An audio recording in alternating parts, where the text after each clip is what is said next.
আবহমান বাংলার চিরায়ত লোক ও কারুশিল্পের অন্যতম হল মৃৎশিল্প।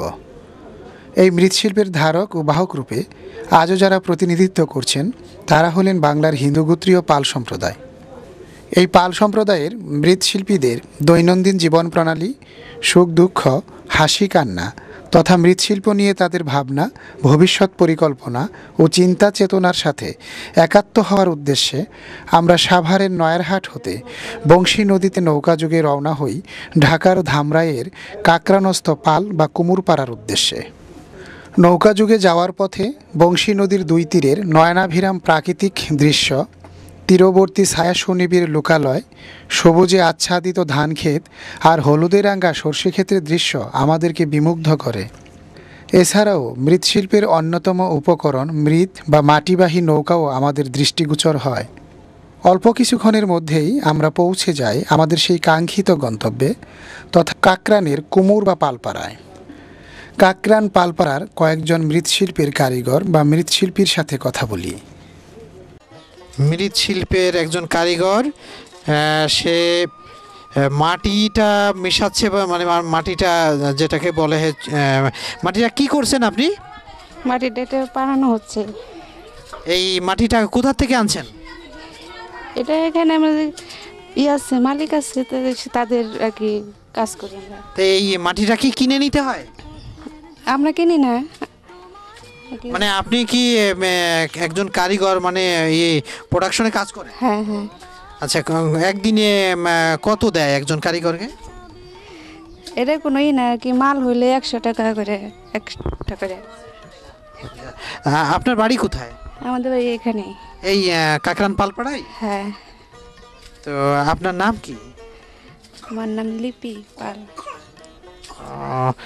আপনার মানে পরিবারের আর সদস্য আছে বাড়িতেই।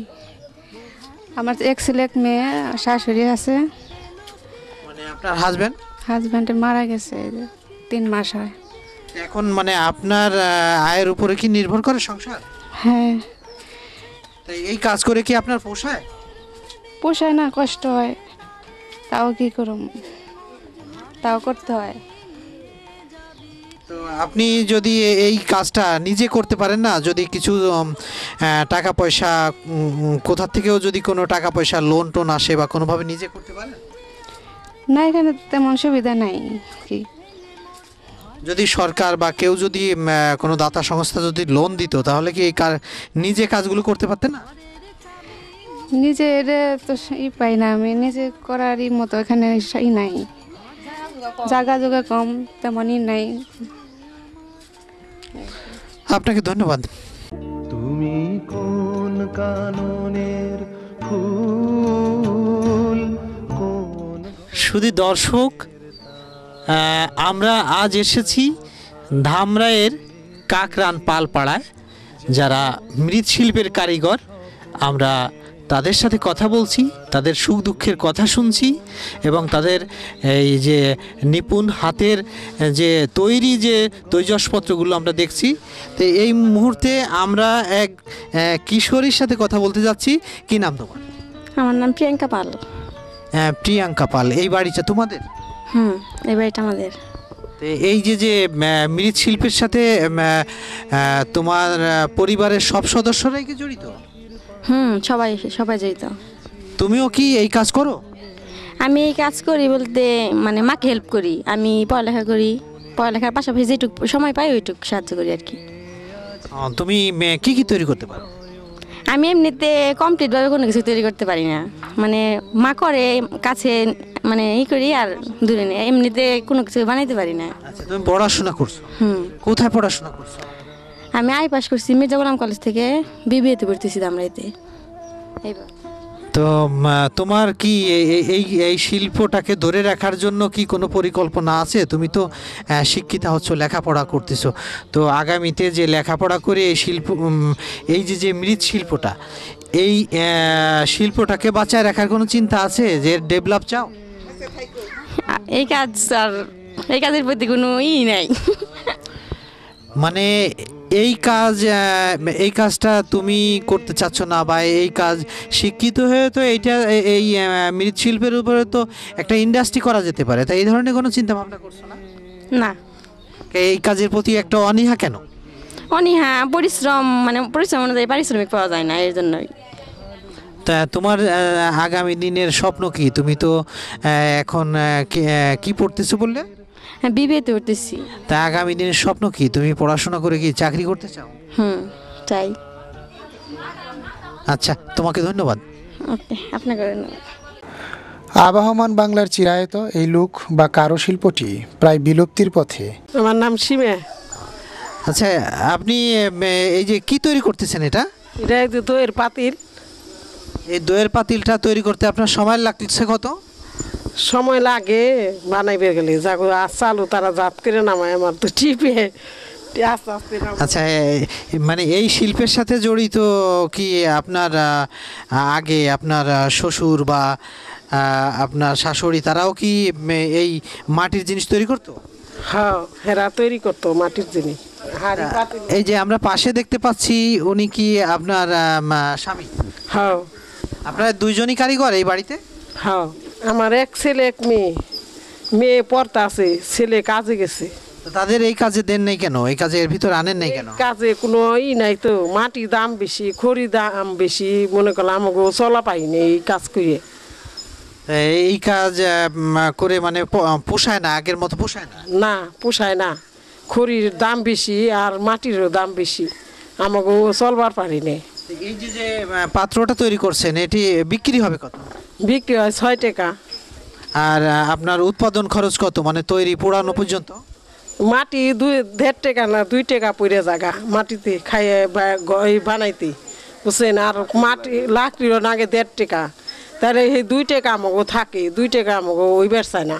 আচ্ছা, এর পরের প্রক্রিয়াটা কি? এই তো মাটি দিয়ে তৈরি হলো, কাঁচা মাটি, এর পরের প্রক্রিয়াটা কি? এটা কি এরপরে আর কোনো কাজ বাকি রয়েছে এটাই? ছিলতে হবে, এই যে ফিনিশিং করে রং লাগে। মানে ওই যে দেখি আমি শুধু দর্শক আপনারা দেখতে পাচ্ছেন যে প্রথম প্রক্রিয়ার পরে দ্বিতীয় পর্যায়ে এটা এটা এটা কি করলেন? এই যে এটা কি করলেন আপনি? এটা একটু ফিনিশিং দিয়ে একটু কালার দিলাম। এটা আমরা মাটি দিয়ে এই কালারটা তৈরি করি। না, এই কাঁচা মাটির উপরেই তো এটা দিলেন? হ্যাঁ, কাঁচা মাটির উপরে এটা দিলাম। হ্যাঁ, এরপর কি হবে এটা? এরপর ফায়ারিং দেওয়া লাগবো, শুকাইয়া ফায়ারিং। ফায়ারিং মানে আগুনে দেওয়া লাগবে? হ্যাঁ, ওই যে সাজাইছি, ওই যে চললি। এরপর তো আর কোনো কাজ নেই?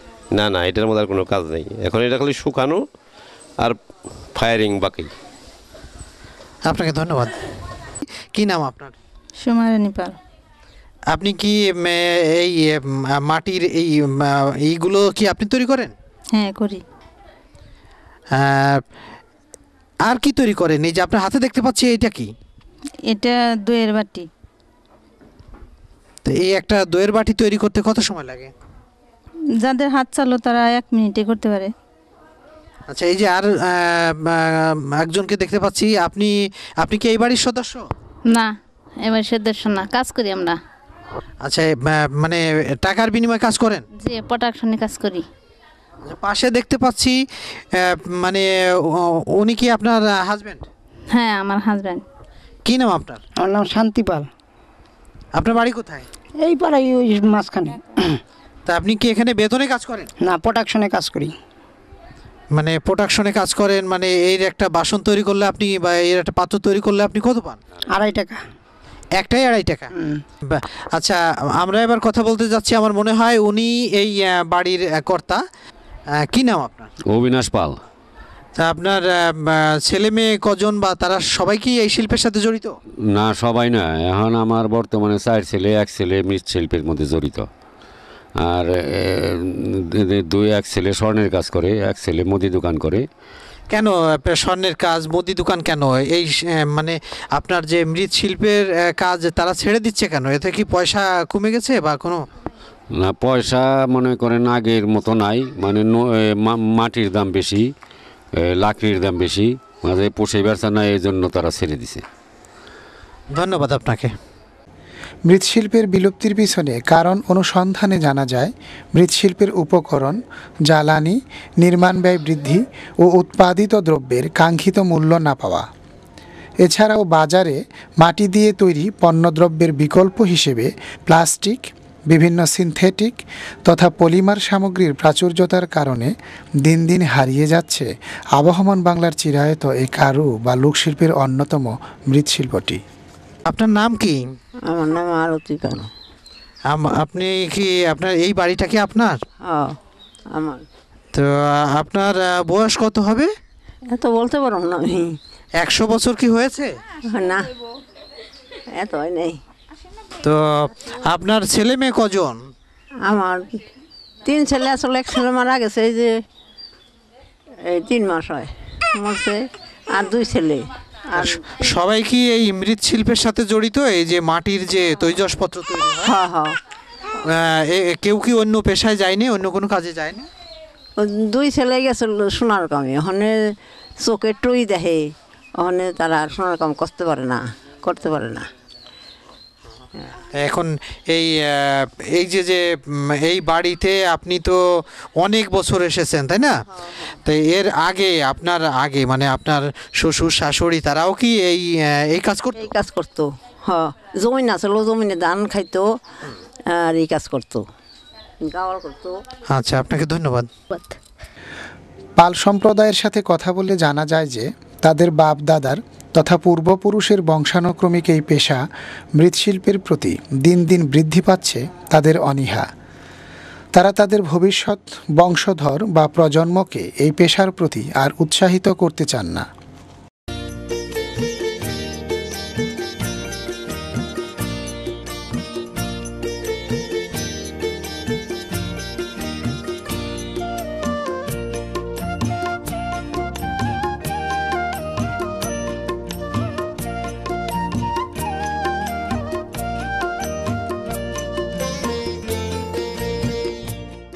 ধামরাইয়ের ভাড়ারিয়া ইউনিয়নের 7, 8 ও 9 নম্বর ওয়ার্ডের একজন জনপ্রতিনিধি হতে যাচ্ছে আগামীতে, যে প্রতিদ্বন্দ্বিতা করতে যাচ্ছে মেম্বার পদে। আমরা তাকে পেয়ে গেলাম। আমরা দেখলাম এই মাত্র এই বাড়ি থেকে তিনি তার, যদি আপনি নির্বাচিত হন তাহলে কি যারা এই মৃৎশিল্পের সাথে জড়িত এদের কি কোনো সহযোগিতায় আপনি আসবেন? অবশ্যই আসবো না কেন? এদের কিভাবে এই শিল্পটা বাড়াইতে পারেন, এদের বাচ্চা কাচ্চা কি সুযোগ সুবিধা মানে দরকার, এসব নিয়ে অবশ্যই আমি করব, এদেরকে দেখাশোনা করার চেষ্টা করব। আপনাকে অনেক অনেক ধন্যবাদ। আমরা আশা করি আপনি জয়ী হন। একজন সংবাদকর্মী বা তৌহিদুল ইসলাম মাসুদ, আমরা তাকেও এই পালপাড়ায় এসে পেয়ে গেলাম। তা আমরা তার কাছ থেকে জানতে চাচ্ছি যে এই মৃৎশিল্প তো বিলুপ্তের পথে, তো কাকরান এই যে পালপাড়া, এখানে কত ঘর, এই শিল্পী কত ঘর আছে যারা এই শিল্পের সাথে জড়িত? আনুমানিক কোনো ধারণা আমাকে যদি দিতে পারে। আনুমানিক এখানে প্রায় 200-300 মতো পরিবার আছে, এর মধ্যে হয়তো 50 বা 20-30 জনের মতো কাজ করে আর কি। এবং এটা তো মানে এই শিল্পটা তো বিলুপ্তির পথে, তো এটাকে ধরে রাখার জন্য কি কোনো ব্যবস্থা করা যেতে পারে? আসলে এখানকার লোকরা একটু দরিদ্র ইসে আছে, এবং এটা আসলে তারা এই দরিদ্রতার কারণে এটা ধরে রাখতে পারতেছে না। যদি কোনো সরকার এদের পাশে এসে দাঁড়ায় তাহলে এগুলা ধরে রাখা সম্ভব। অনেক অনেক ধন্যবাদ মাসুদকে। মৃৎশিল্প তথা মাটি দিয়ে তৈরি দ্রব্য সামগ্রী যাতে কালের গর্ভে হারিয়ে না যায়, তার জন্য সরকার ও সংশ্লিষ্ট কর্তৃপক্ষের এখনই উদ্যোগী ভূমিকা গ্রহণ করা প্রয়োজন।